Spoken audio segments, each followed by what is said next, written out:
So, and again, I apologize for this being a little bit blurry. We talked about trying to get a new projector in here, and it has not arrived yet. So we are efforting. So remember that last week, we'll try to contextualize what we're going to do today and why I think it's important.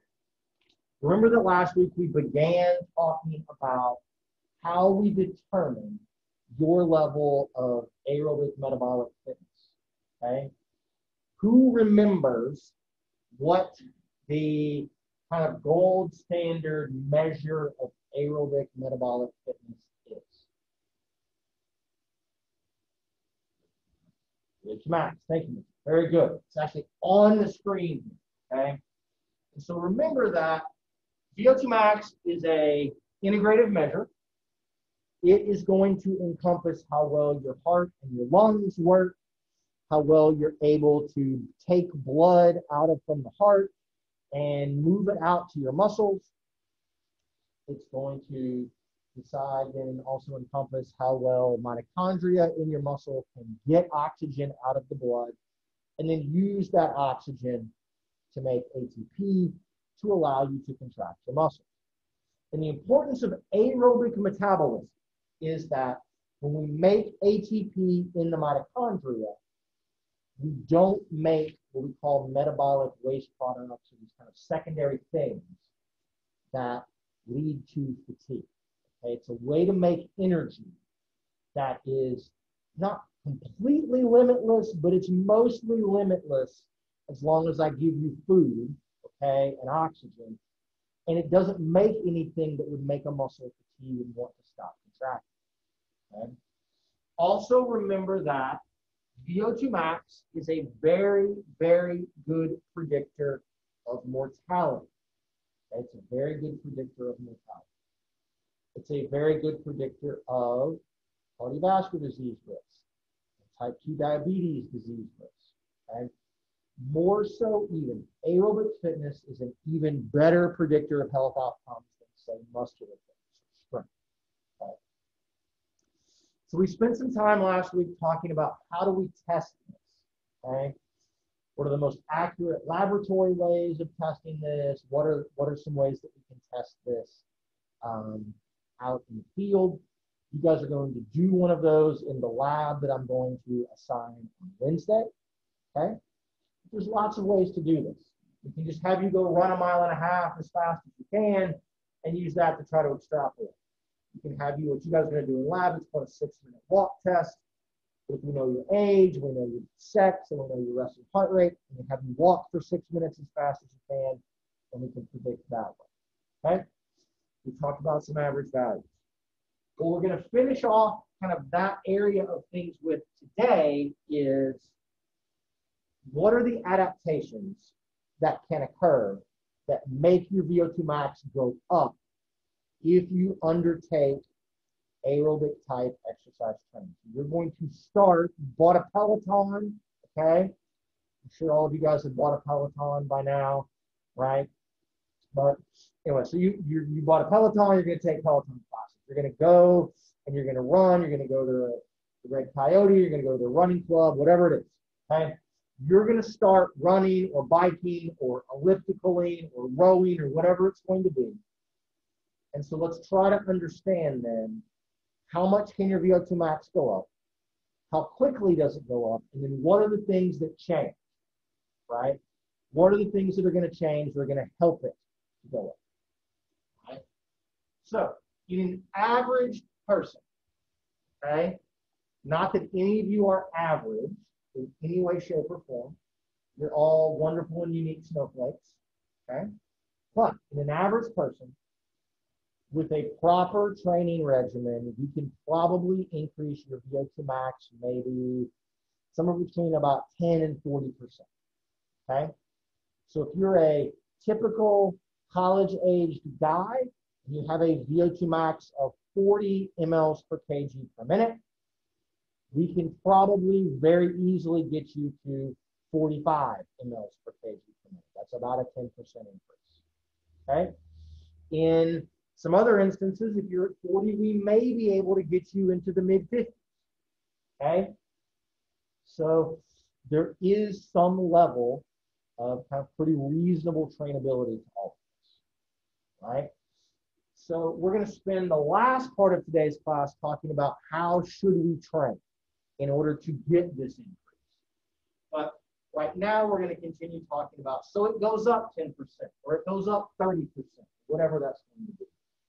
What are the things that are going to change, okay, that are going to allow it to increase?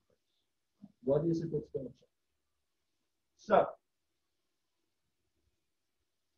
one of the primary drivers, okay, out of all of this is going to be an increase in mitochondria in your skeletal muscle, okay?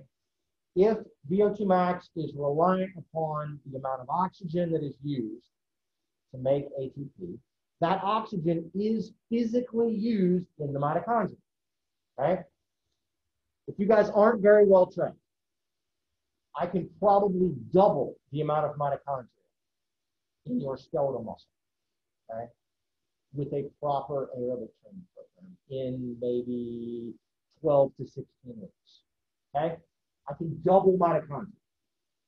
I cannot double your VO2 max in very many weeks, okay?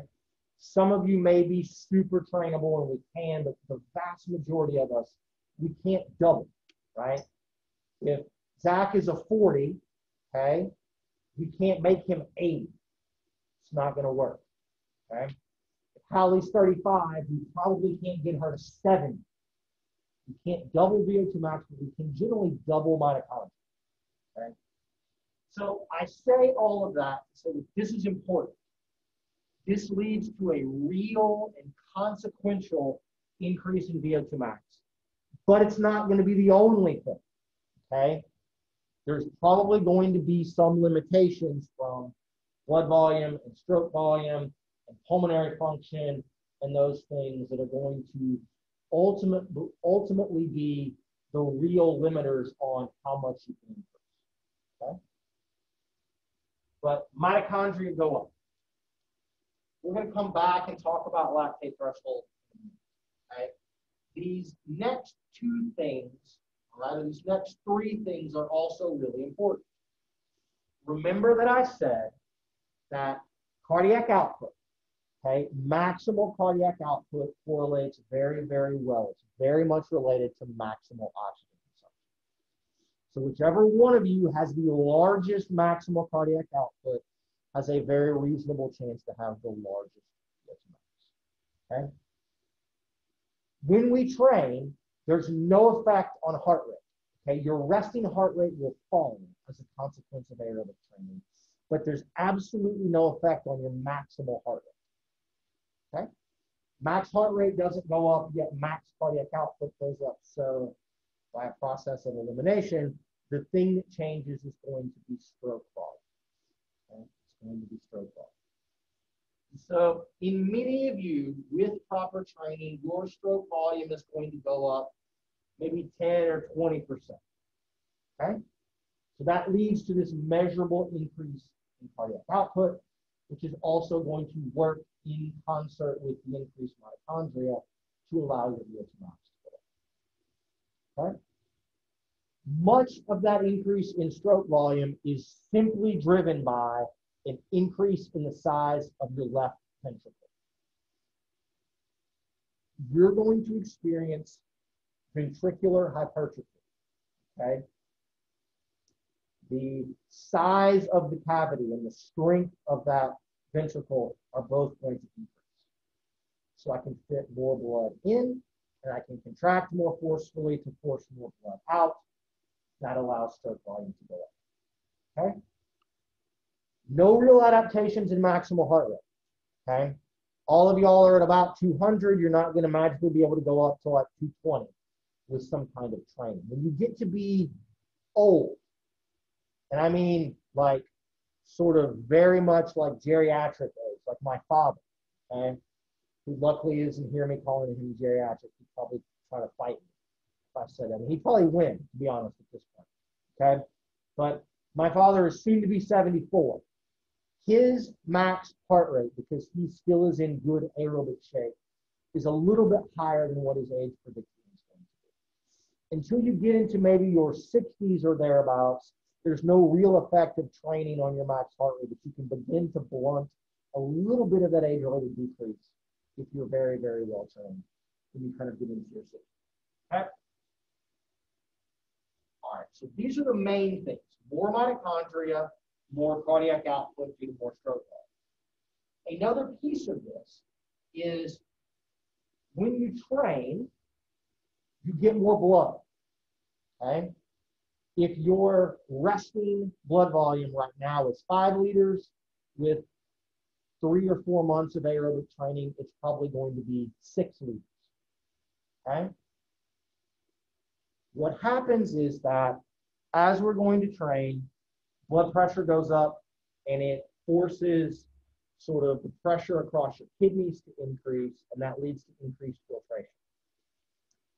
So because of that, you exercise, you make more urine, you urinate more, and one of the responses to all of that is that blood volume begins to decrease just a little because of all of that, and that tells the kidneys to expand the blood volume. You're going to release antidiuretic hormone and aldosterone. You're also going to release naturally occurring erythropoietin, and so you make more red cells, you retain more water, so the plasma goes up, and the end product is that your blood volume goes up, okay? Having more blood is good, okay? If I have 5 liters of blood, that is 40% red blood cells, okay? I have some finite amount, right, of red blood cells.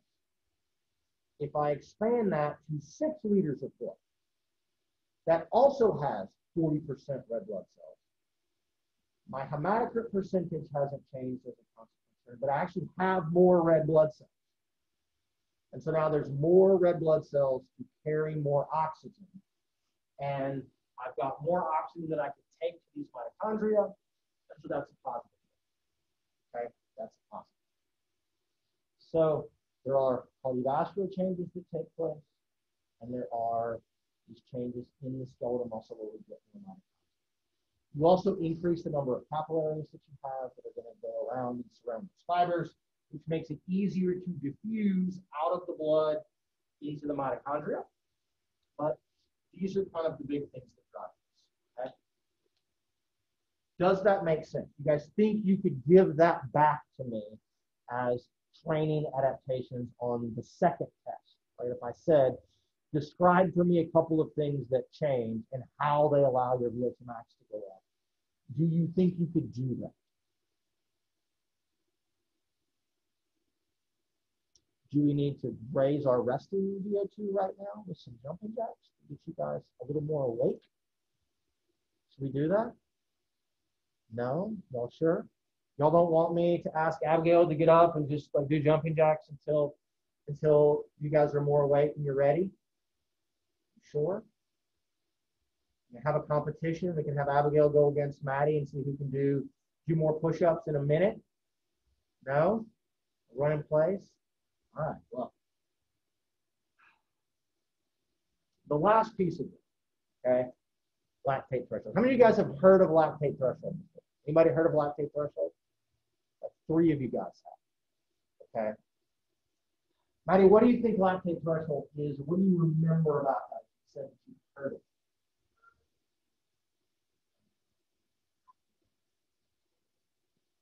So I didn't quite catch that. Okay. Sure. That's right. So if I say lactic acid, what do you guys think? Do I have a positive feeling about lactic acid? Do you have a negative feeling about lactic acid? Are you totally neutral? It's never wronged you in any way, shape, or form. You don't really have strong feelings. What do we think? Rhea, how do you feel about lactic acid?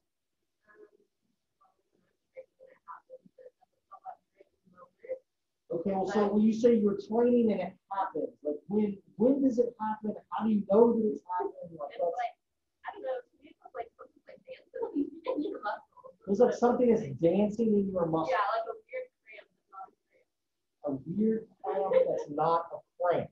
Okay. What kind of, do you get that feeling when you're walking? Usually no. Okay, like what kind of exercise are you doing when you experience the weird cramp that doesn't really feel like Mine would be very kayaking? Okay, like leisurely kayaking or like great sprint kayaking? Okay, all right. Taylor, what about you? You have experience with lactic acid? Probably. Okay, you have no real feelings about it.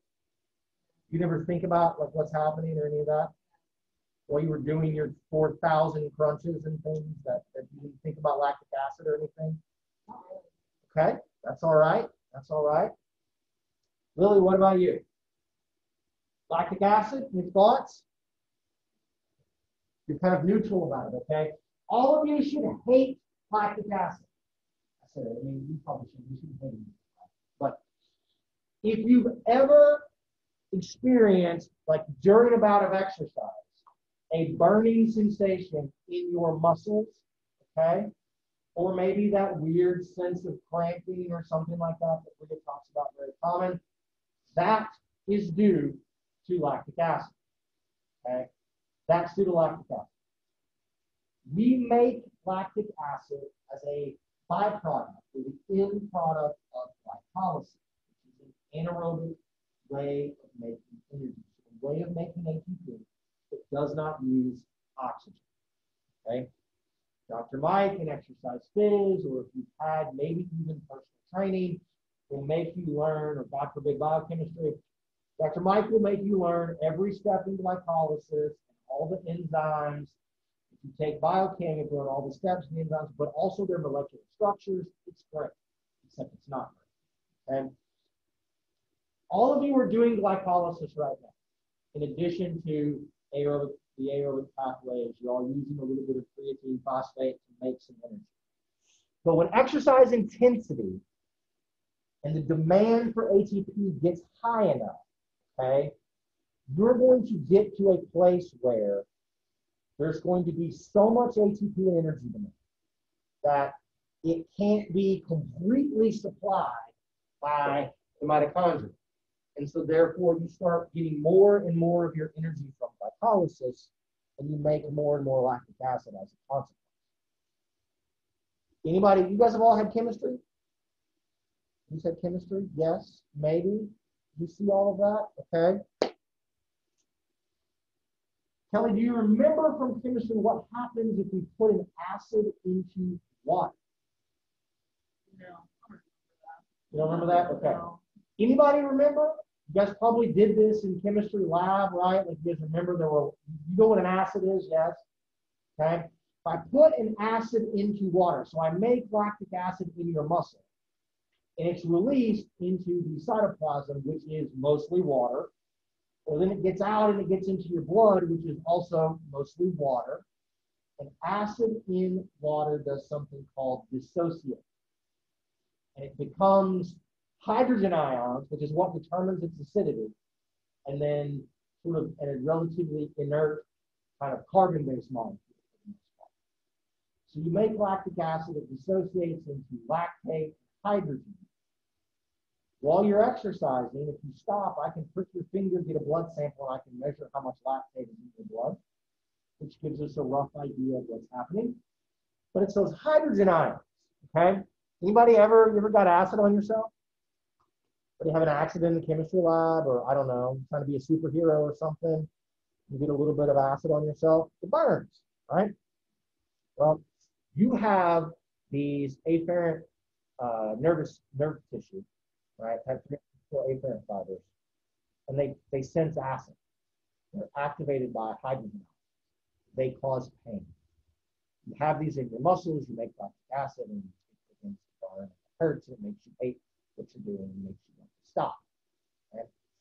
Lactate threshold, this is a big, long kind of thing about what the hell is lactate threshold. I'm going to get there. Okay? Lactate threshold is the exercise intensity, or the running speed, or whatever Bria's doing in her kayak, apparently, like however like fast she's paddling, or I don't know, against whatever current, I don't know, whatever. Running speed and running grade. It's the power output on a bike. It's, you know, however many jumping jacks you're doing. It's an exercise intensity at which we can begin to measure an increase in lactate in your blood above what you guys make at rest. Okay? Once you get over lactate threshold, the chances of you fatiguing and wanting to stop exercising begin to go up exponentially. Okay? And so an adaptation to training is that the work rate at which lactate threshold occurs goes up. Okay? And so in a very practical sense, what that means is I can run faster, okay, without my muscles burning, which means I can probably maintain that pace for a longer period of time. Okay? I can do, you know, a level 5 on the spin bike versus a level 4 before my muscles are going to feel like they're burning and feel super uncomfortable. And so I can work at that particular rate for a longer period of time. And so what we do know is that lactate threshold is inextricably linked to pace during a race, right? People that have higher lactate thresholds tend to run faster during their race and therefore perform better. So that's going to go up. It would take me 2 days of class to kind of explain to you kind of the hows and the whys of lactate threshold. We have to spend an entire day talking about all three sort of our primary metabolic pathways and kind of how that changes. So just take my word for this, okay? That as we train, VO2 max goes up and lactate threshold goes up. And it mostly is going to go up because of these other things that are here. But that's also going to help us, okay, to be able to work at higher levels. Okay? All right. Questions about that so far? Really?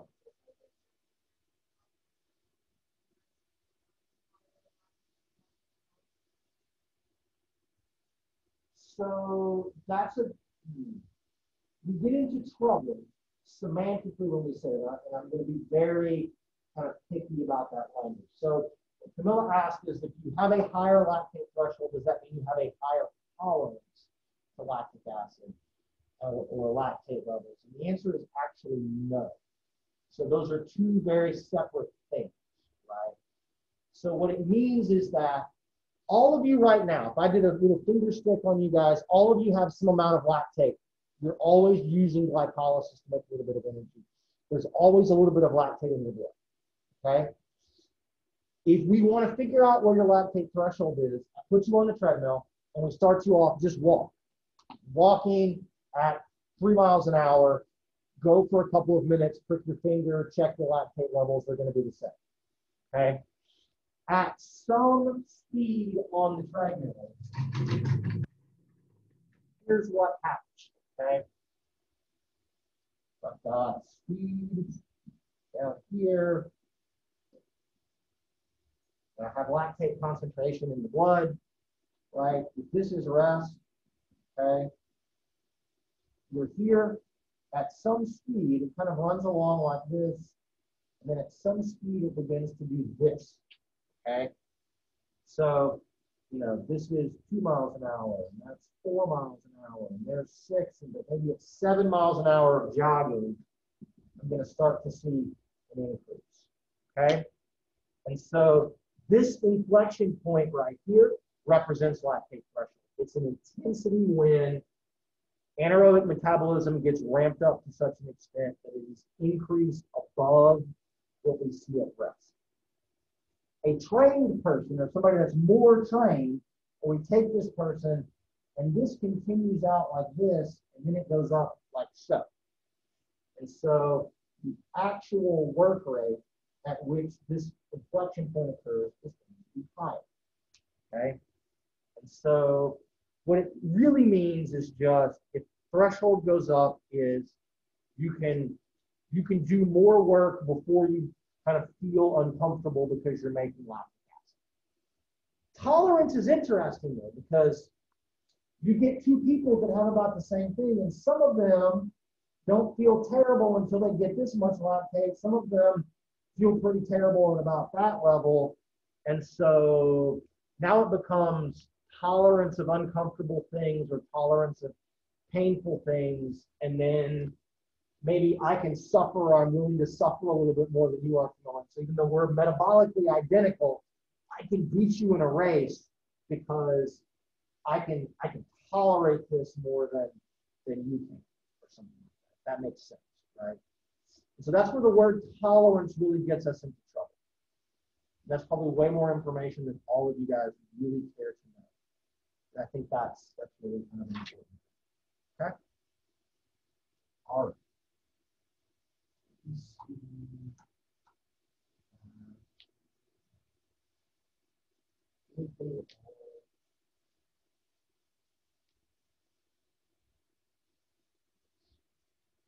So, doing this. So, and the next little thing is, what is it about aerobic training response that we can attribute to sort of differences between people, but then also what can we attribute to what it is you're actually doing when you go to train?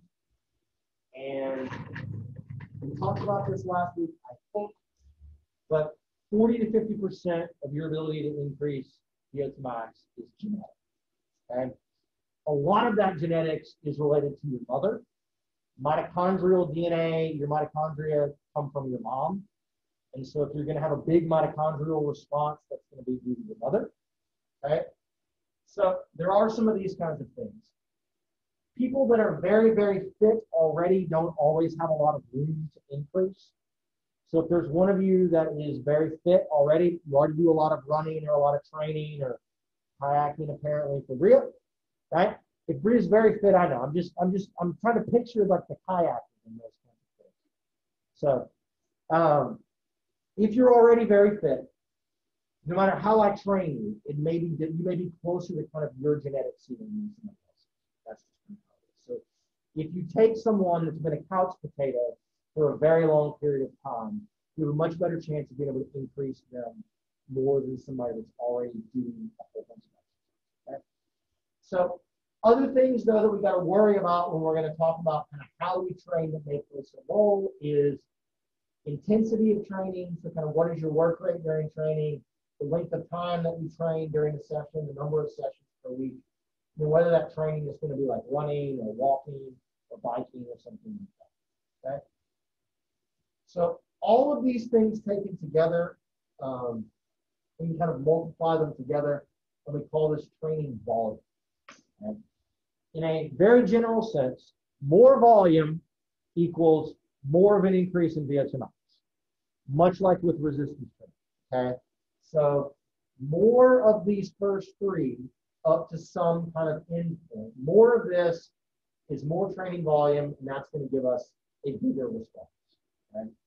So in general, running gets us a bigger increase than walking does. Okay? In general, 3 days a week gets us more of an increase than 1 day. Okay?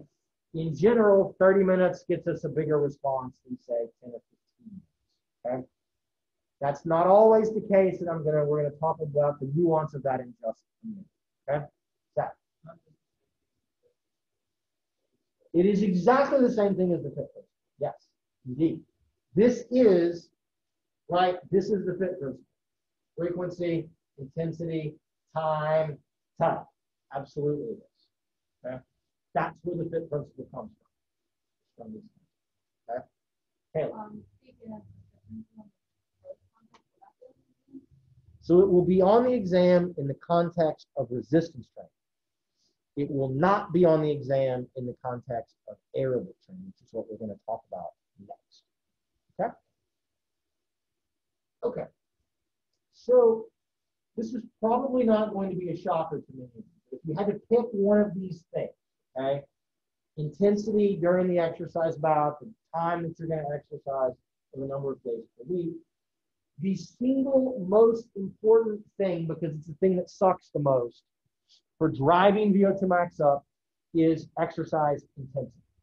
Okay?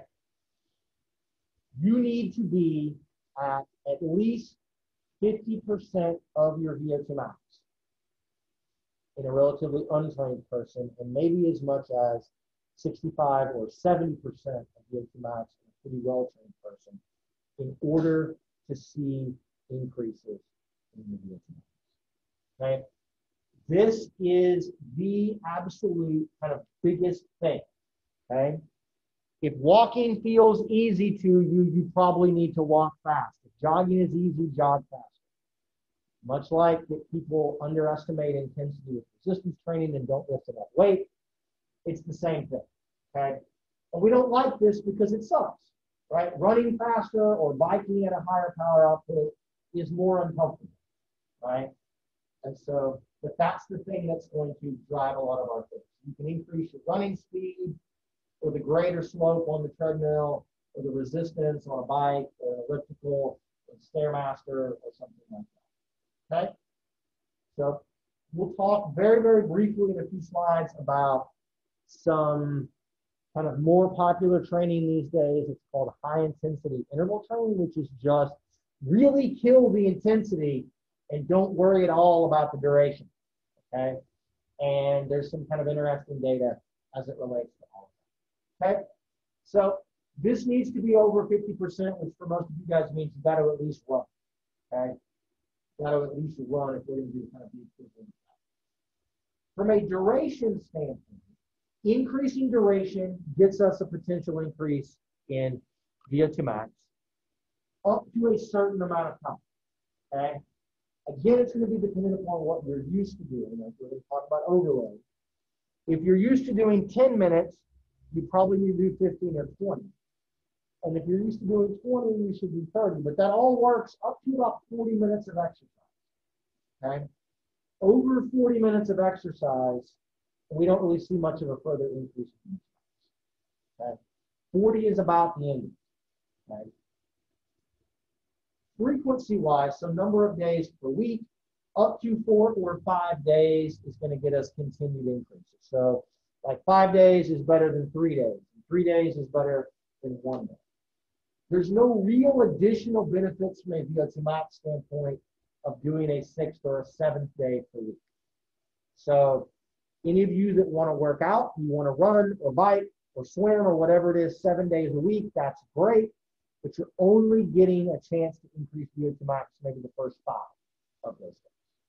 So you might want to consider, I don't feel great today, take a day off, okay? You're not getting a huge amount of extra kind of stimulus from doing those things.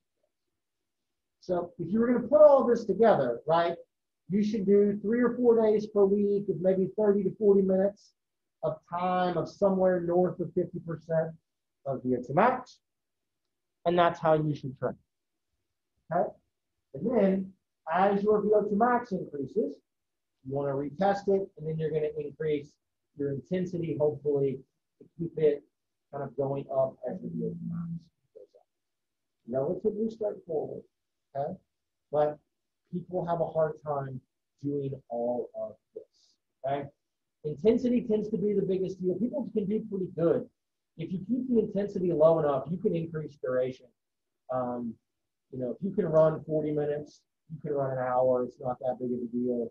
If you can run an hour and a half, you can run 2 hours, it's not that big of a deal.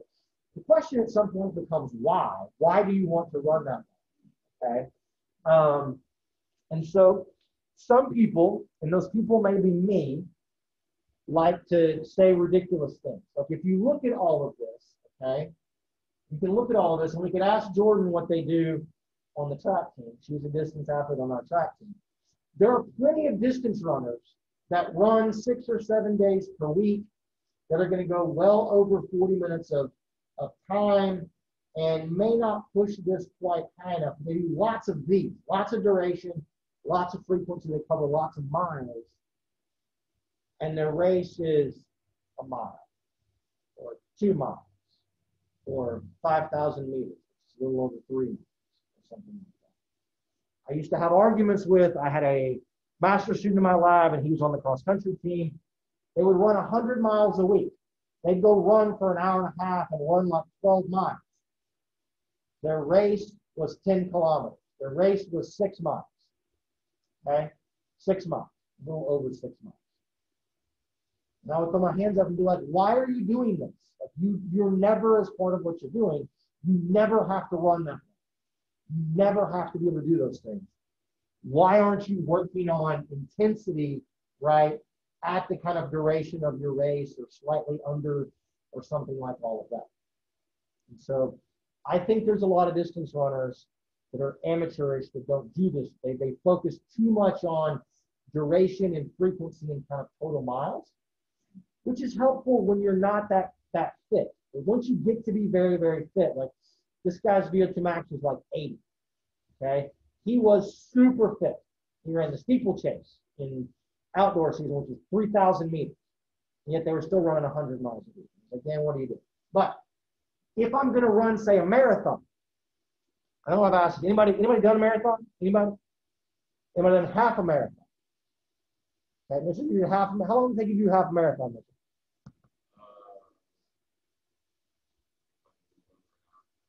A little over an hour and a half. Okay, pretty good. Was that fun? Had you run an hour and a half before you did that at some point? The first one, no. The second one, yeah.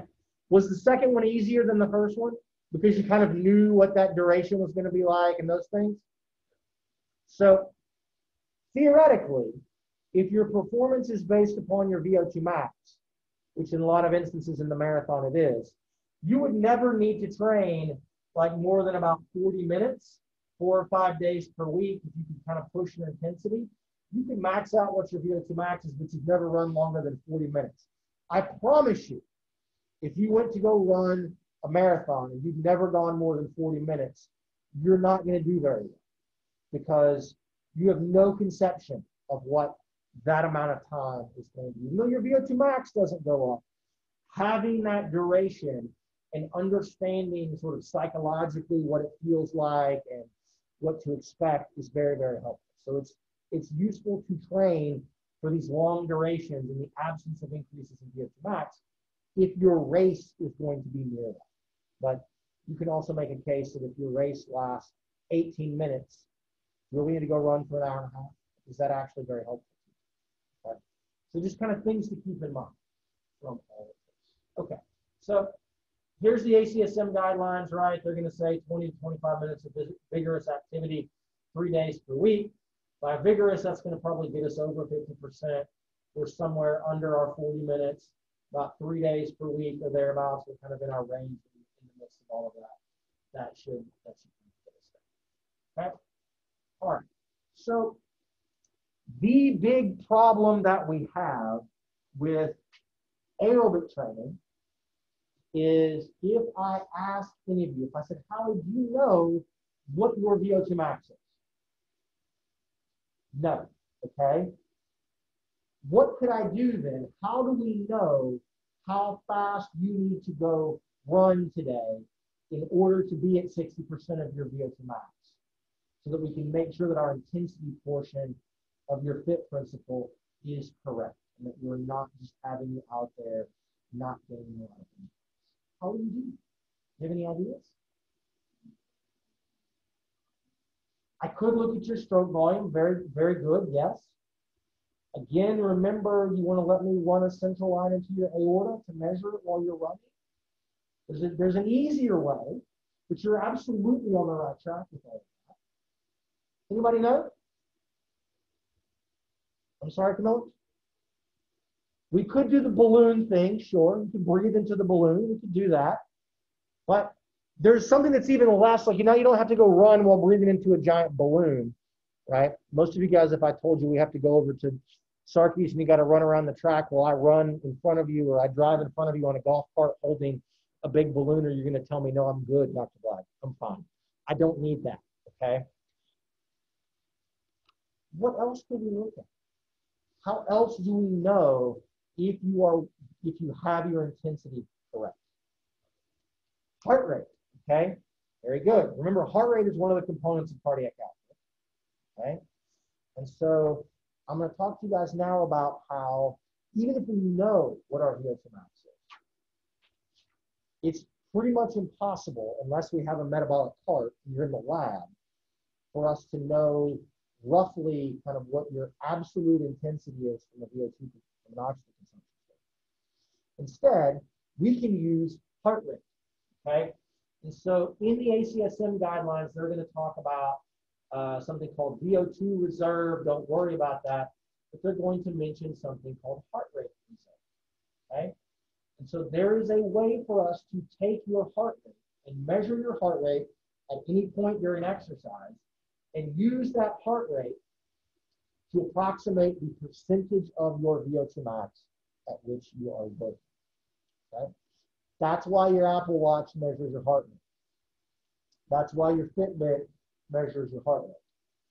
We have heart rate monitors that we can use during exercise. It just measures your heart rate. It's even more accurate than your Apple Watch, if we want. So if I know your heart rate, I can basically normalize things out. Okay? All right. So this is just going to kind of talk about training for different kinds of goals, the number of days per week, and those kinds of things. Where it says HHR, that stands for heart rate reserve. Okay? And so what I'm going to talk about then is how do we estimate max heart rate? And then how do we take our estimation of max heart rate and use whatever your heart rate is at any moment in time plus your max heart rate to tell us roughly at what percentage of your VO2 max you're operating. Okay? So max heart rate can be calculated by taking 220 and subtracting your age from it. Okay? 220 subtracting age. Everybody do this for me. Okay? Take 220 and subtract your age from it right now. Right? I'll do mine in the interest of fairness. Y'all can laugh at how sort of, what it means to be a little bit older. So 220 minus my age, right? So I'm going to be I'm at 178. That's my max heart rate, okay? I'm at 178, okay? I'm at 178. You guys have yours? Most of y'all are probably at like 200 or 199, maybe 198, somewhere in that range, kind of give or take, okay? Next, okay, there are these other equations that you guys will see.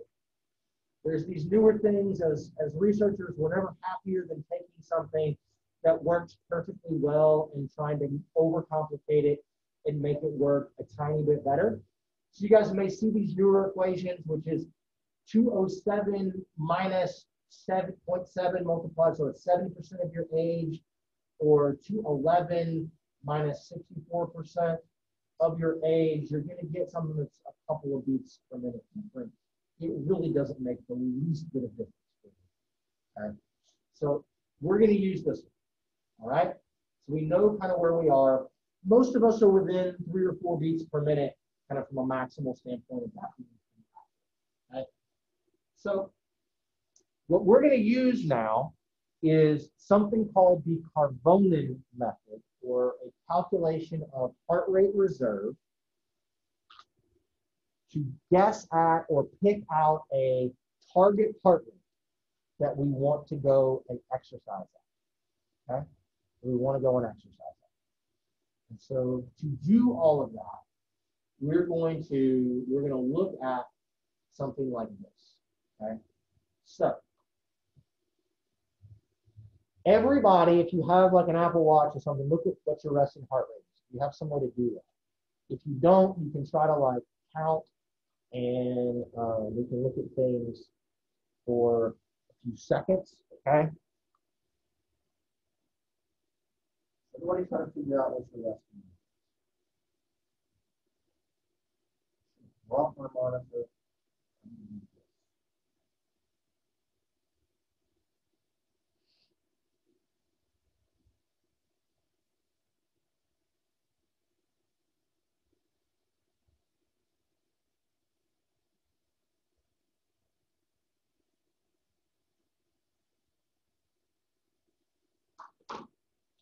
I'm up here blabbing away.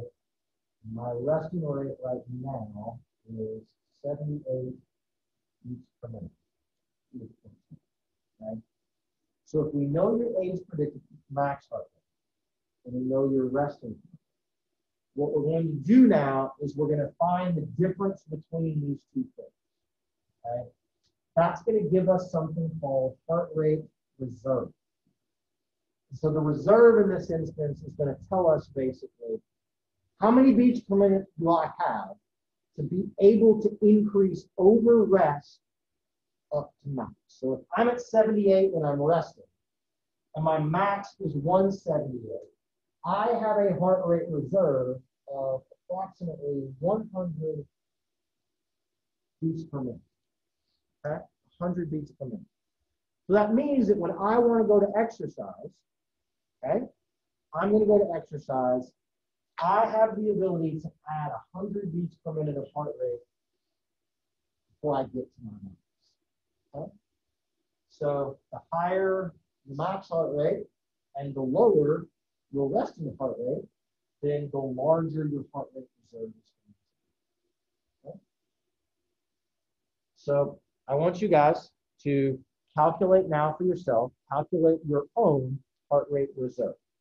So take your max heart rate and subtract your resting heart rate from it. And that's going to get us these numbers.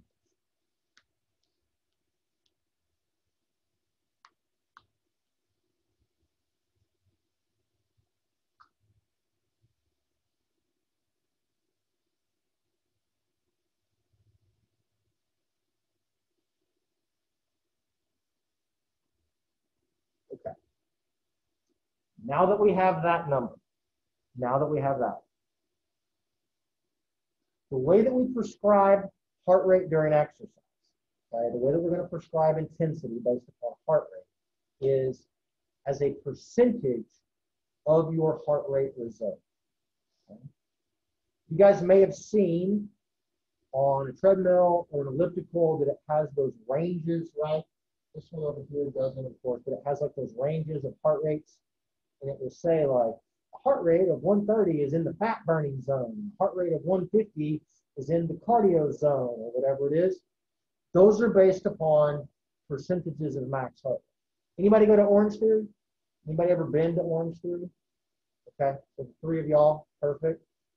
What Orange Theory does, where you're going to try to work in certain target heart rate ranges, okay, is also based upon this, okay?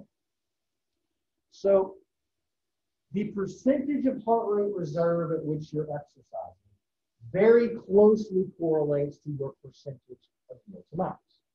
So if let's just say I want to be at, I'm going to go jog and I'm out of shape because I am. I want to exercise at 60% of my VO2 max, okay? And so to figure out then if I'm going to go run and I'm going to watch my heart rate to know kind of that I'm at that intensity, that I'm not way above or way below, I need to be at then 60% of my heart rate reserve.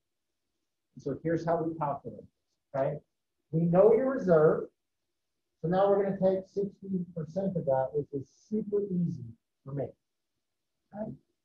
So you guys take your heart rate reserve number and multiply it by 0.6. So let's find our heart rate or percentage of heart rate reserve.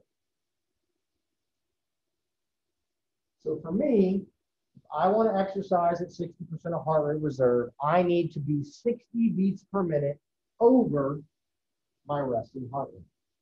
Okay? So for some of you who have a much larger heart rate reserve, that number may be bigger. Okay? So I need 60 beats per minute. So I take my resting heart rate. So once we've calculated our percentage of reserve, we have to add that number of beats per minute back on top of our resting heart rate. Okay? So I need to be at 138 beats per minute to be at 60% of my VO2 max. Okay? Great question. So the percentage of VO2 max that I want to work at, I want to find that percentage, that identical percentage of my heart rate reserve. So if I want to work at 60% of VO2 max when I exercise today, I need to find 60% of my heart rate reserve. Then I add that number onto this. Okay, so So if we know that I need to be over 50%, right, in theory to make my VO2 max go up, I'm just picking 60% because it's a nice round number that makes the math easy. Okay? Maybe should have made that. So when I go run today, and I will go run today, if anybody wants to join me, you can meet me outside my office at about 3:30. We can go run, we'll go run down to Boyd Noble or something. Slowly, it will be slow, I promise. I wanted to do that. I would need to be, my heart rate would need to be at about 138 beats per minute. Okay? If I wanted to be at 80%, then, I would need to add another 20 on that and be at 158. And so this is the way, okay? Using this percentage of heart rate reserve method, this is the way that we can check on people. You're going to go and exercise. Let's measure your heart rate because it's reasonably easy and reasonably inexpensive these days to do this.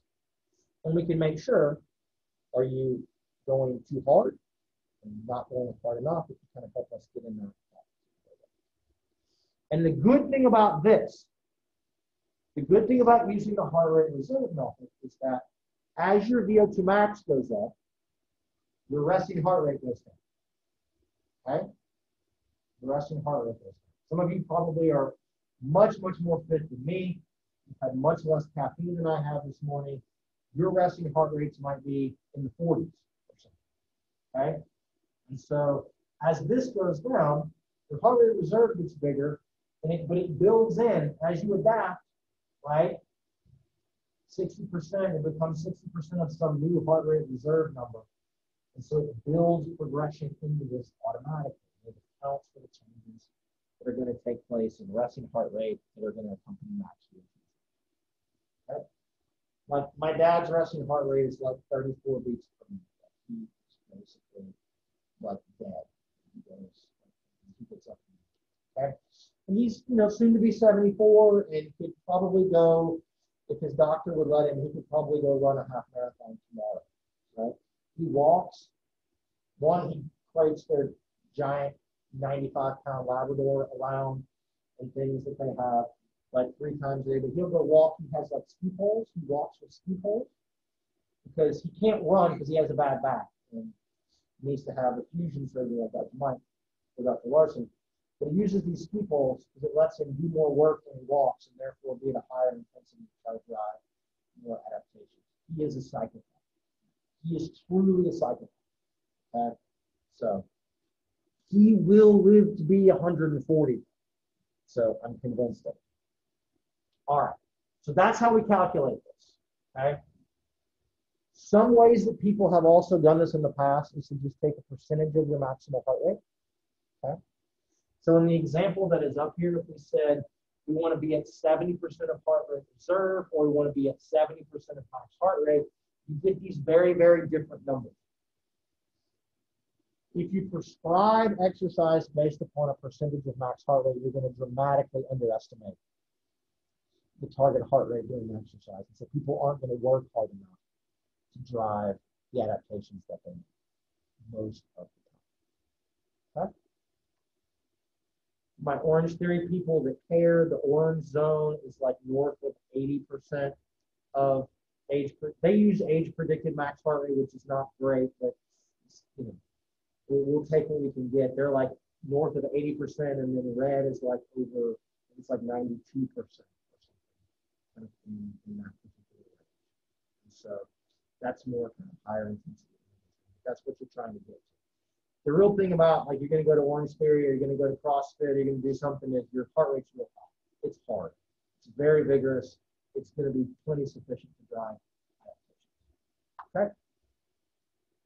We will practice doing this more next week. Okay? And then we'll practice again before the test. Because there will be a thing on the test. I'll give you a person. I'll give you their age. I'll give you their resting heart rate, and I'll say we need to figure out what the target heart rate during exercise needs to be to exercise at 75% of their VO2 max or something like that. So this calculation is important. It's going to show up. You'll practice some more. Okay? Every year, it never fails. we do all of this and we do it over and over again, and then somebody on the test does the percentage of max heart rate calculation instead of doing it this way. And I get very angry while I'm doing it. Okay? All right. Now, let me see what time it is. We've got a few slides left. Let's go ahead and we'll take a 5-minute break, and then we'll hit these things. We'll talk about what you guys wrote down, and we'll be good to go. Okay?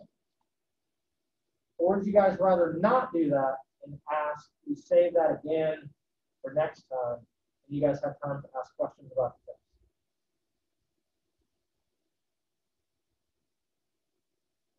Abigail wants to ask questions about the test. Anybody else? You all don't care. All right. How many of you have started studying the test? Let's start with that. Okay, that's good. Some are better students than I was. That's good. So, okay. Then we do a little bit, and then there'll be some time for questions. So y'all go take a break. So we'll start back at 12:16. Okay?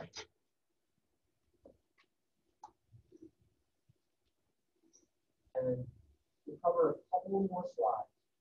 All right, we'll talk very briefly about what you guys have put together, and then there will be plenty of time to answer some questions about tests and test format if you all have those once we are done. Okay.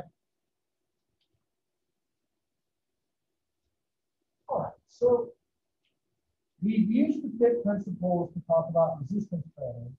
It's very, very easy and very straightforward, I think, for us to use the exact same principles to talk about aerobic training, okay?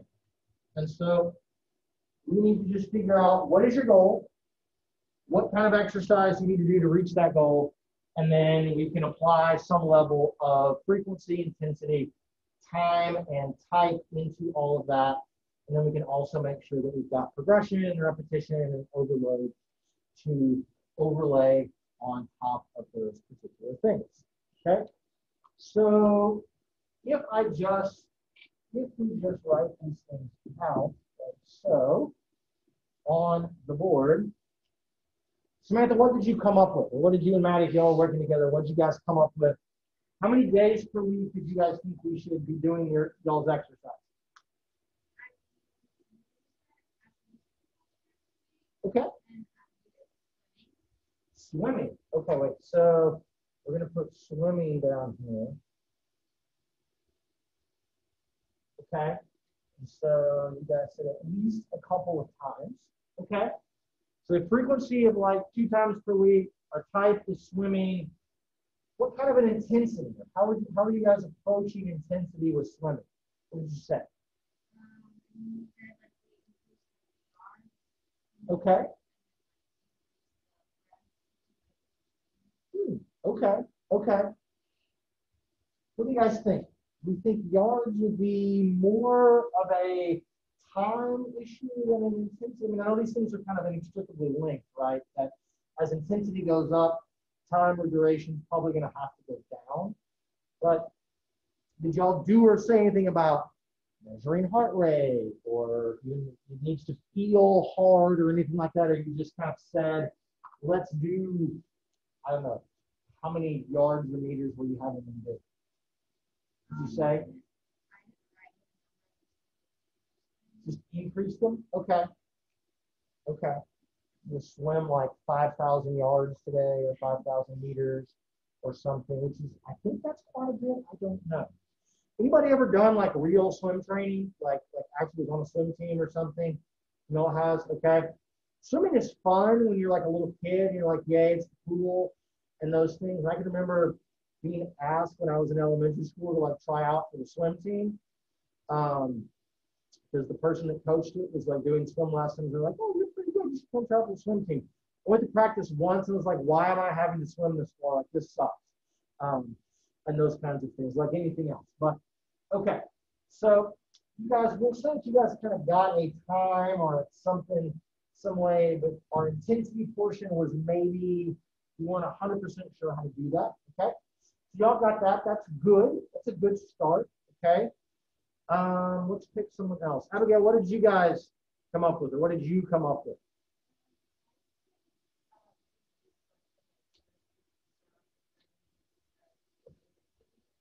Okay. Okay.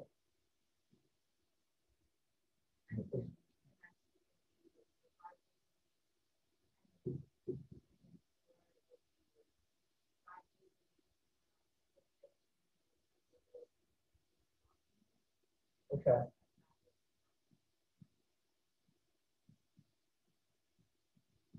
Okay. Cool. So it was walk, and then it was going to be walk, run. Okay. Excellent. So in your head, you were saying moderate or kind of moderate plus vigorous and these things, which is great. That's kind of that's a good intensity to be at. Did you write anything down about how to actually know if somebody was doing moderate or if they were doing vigorous, or how you would be able to kind of demarcate between those? Okay, that's okay, right? We now know we can use heart rate, right? We can use percentage of heart rate reserve to get at this.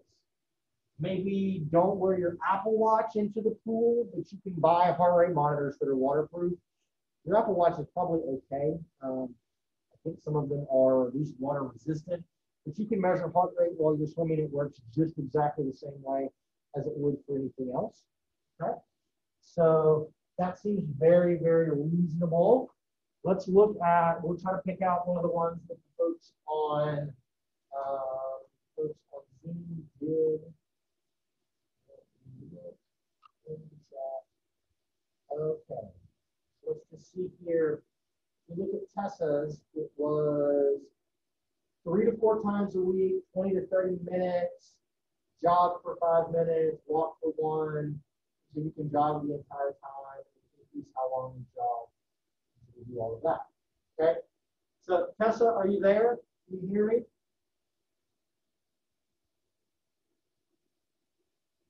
This is always the funny part, right? Have the Zoom people, are the Zoom people still there? I'm looking, no, they're all there.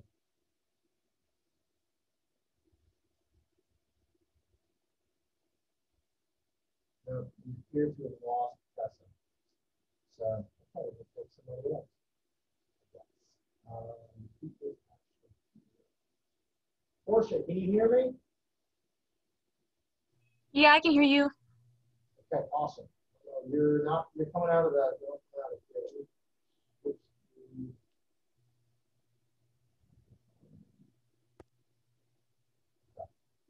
I think now you're coming out with the entire class.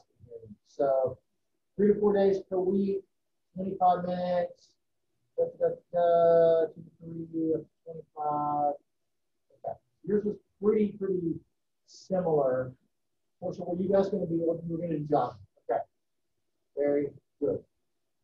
So that's kind of where we are. So, but I hope you guys can all appreciate. Sorry, Portia, that was good. You did good, like kind of like everybody else. So the big thing to take home from this, guys, is that we apply the fifth principle almost exactly as we did with resistance training. Okay? But it's just number of days per week. Is it running? Is it walking? That's our type. Our time is going to be like the duration in the session. Much easier with aerobic and resistance training. We're not having to count reps. We're not having to count sets. It's just, I'm going to walk for 30 minutes. Or I'm going to jog for 2 hours. Or whatever it's going to be. Right? Again, the intensity portion is the key. Right? We want to be, because 50% of VO2 max is probably at least moderate. And for most of you guys, you all are going to be fit enough that we need to be vigorous. So probably more than 60% of VO2 max. Okay? And since we don't know and we can't really measure what our oxygen consumption is during a bout of exercise, heart rate's going to be the best way for us to do this. Okay? That's going to be the best way. Zach.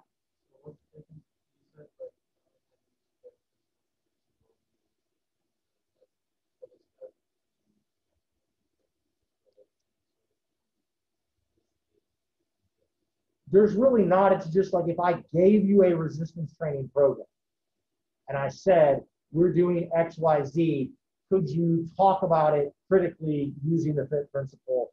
Like, you know that the sets and the reps are the time portion, and you know the percentage of 1 rep max is the intensity portion or something like that, okay? Or if I said, make up something, make up a program, make sure it adheres to the FIT principle, right? Would you know what to put where and how to do all of that stuff? This time it's just going to be resistance training. Test number 2, it would be aerobic. Okay? All right. Taylor.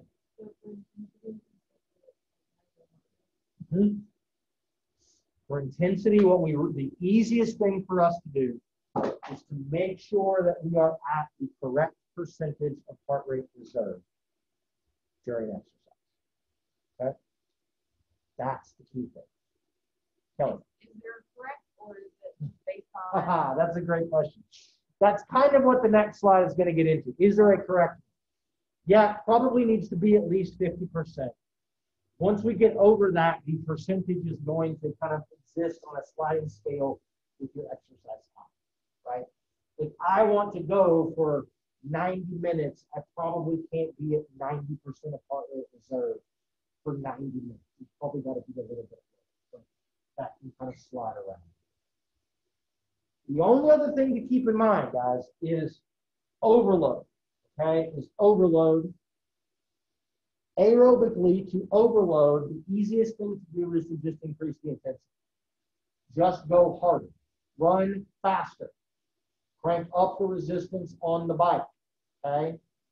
That's the easiest thing to do. But you can also overload by going, if you're going twice a week, go a third time. You could overload by doing 40 minutes instead of 30 minutes or something. But the easiest way to overload is to kind of overload with intensity. Okay? All right.